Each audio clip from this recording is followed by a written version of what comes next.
Hello, welcome to another edition of the Pace Report. I'm Brian Pace. I'm here live at Hiro here in New York City.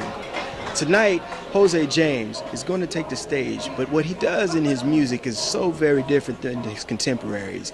He fuses both R&B, jazz, and techno in his set. I want you guys to check this out. So nice to be back home, you know what I mean? Sing, like the words that are spoken, like the hearse that I open, like the birds that are floating. Don't resist the need, no way. Like the wait for tomorrows, like the shame you can't swallow. Make a bit, take a follow. Beg the skin by a borrow. Like the place you go hoping. Hope the meaning to nowhere. Know the meaning to coping. Come to build the exposing. Expose the place you got going. Come to build your block zoning. Zone is why not you're holding. Hold it tight, close we own it. It's the only thing we learn. It's the only thing we learn. Makes you drop what you're stealing. Like your hips on my scheming. Make me high and feel it. In a way I can't keep it. No one stop the feeling. No, the powerful feeling. This is drop of the ego. This the top of my people. My intention is legal. My attention is legal. This record that you're doing is a little bit different from the new record that's about to come out. This album is on the Brownswood label. Yes. This is kind of fused with electronica, soul, and a little bit of jazz. Exactly, man. I mean, it's a global effort. It's working with Flying Lotus in LA, working with Taylor McFerrin in Brooklyn, DJ Mitsu in Tokyo, and my man Moody Man in Detroit. You know, it's trying to connect all of these different scenes with the jazz in New York. And with my own live band, you know, that tours all around the world, and just make it a beautiful, beautiful situation in music, you know, for 2010. You know what's very interesting is that this album is a totally different record from your debut disc. Yes. Explain the difference. I think the difference was just me, you know, touring for like 2 years and being in a lot of clubs. You know, I mean, being on Giles Peterson's label means that you are basically living in the DJ's world, whether you are or not a DJ. So I learned a lot more about vinyl. I learned a lot more about dubstep and a lot of London, like specific music that's specific to London. So, you know, it couldn't help but rub off on me. And then you also meet, you know, people like a Moody Man, and they start doing remixes for you. So it's just like anything, you know, you get involved in new scenes, you meet new people, and it influences you. I'm a very... I'm an artist that takes in what the best things around me, and then I work on it inside and then give it back out, and that's BlackMagic.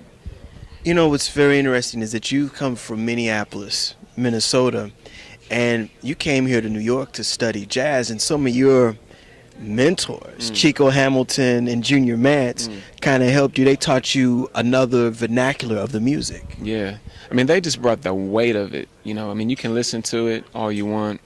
You can study the changes of the standard, but to actually play with originators of the music, you know, I'm talking about Chico's in his late 80s, Junior's in his early 80s, you know, people who played with Lena Horne, Charlie Parker, Lester Young, you know, the greats. I mean, it's a long, long list.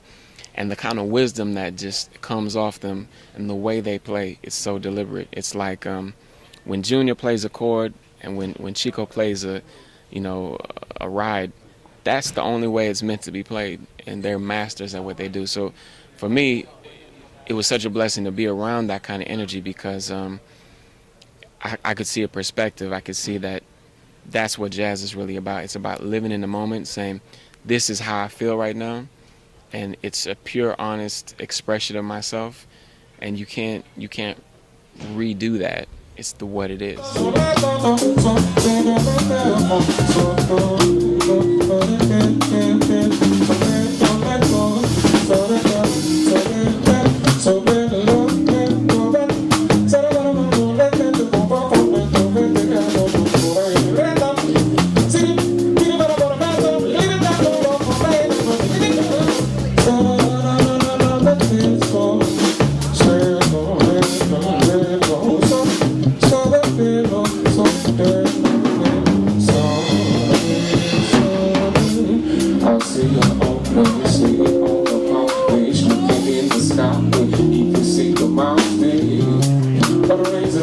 what I'm talking nonsense.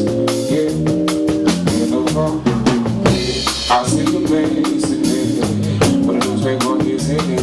I think he broke it down for me to tell that he's been waiting around here for all his life, man. It's too time. I want to know how, because this album is so eclectic, it meshes. You go from Code, and then you go into like a standard Save Your Love for Me. It works. Yeah, yeah. I think it's just me. I mean, this album is just me. It's like, I love Nancy Wilson, I love Cannibal Adderley, I love Train, and I love Jay Dilla, and I love Madlib. And I think, you know, for my generation, and I'll include Robert Glasper and someone like Esperanza Spalding, we don't have to choose. We don't have to have this divide and say, well, we only listen to bebop. We're not really feeling hip hop. You know, for us, it's like we like all of it, and indie rock, everything, you know. So I think we have more permission to just experiment with things, and it feels more natural to us. It's like if you grow up with computers, it's comfortable with computers. If you're a generation that didn't grow up with computers, it's a learning curve. But for us, it's just like, yeah, I'm hearing Save Your Love for Me, like how D'Angelo would always do a soul cover with a nice little tasty hip-hop beat. I'm like, why can't I do a jazz cover with a nice little tasty hip-hop beat? And it works. Now, I understand that the new album is going to be just you and the pianist. It's just going to be a duo. How did you decide that you were going to do that for your first imprint for Impulse? And second, some of the songs that you put on that album, that had to be a heck of a process because you're covering standards. Honestly, we made it for ourselves, and we thought maybe it would come out a few years down the line. It was just like a artist-only archival project. No producer, nothing, no preparation. We did it in 6 hours, the whole record, all one take, and we went home and had dinner. And we listened to it the next day, and we're like, wow, this is really nice. And because of that kind of focused energy, that relaxed energy that, you know, Miles and Billy all had, you know, you know the song, you go in, you lay down your take, and that's it, and it's relaxed. You know, people heard that and they picked up on it, and they said, you know, we want to put this out. And it's a blessing that it's on Impulse, because that's a dream come true for me, you know, being with that legacy with Alice Coltrane, John Coltrane, Max Roach, you know, Charles Mingus, Johnny Hartman. You know, it's me taking my place in where I feel I belong, you know, with the avant-garde black music tradition. That'll do it again for another edition of the Pace Report. I'm Brian Pace. I'd like to thank Jose James for his time, as well as the staff here at Hiro here in New York City. For more of my past interviews and my written columns, please visit my website at www.thepacereport.com. Until next time, I'm Brian Pace, and remember, if it's in the groove, it'll make you groove. Peace. I know I'm lost, but still I please it.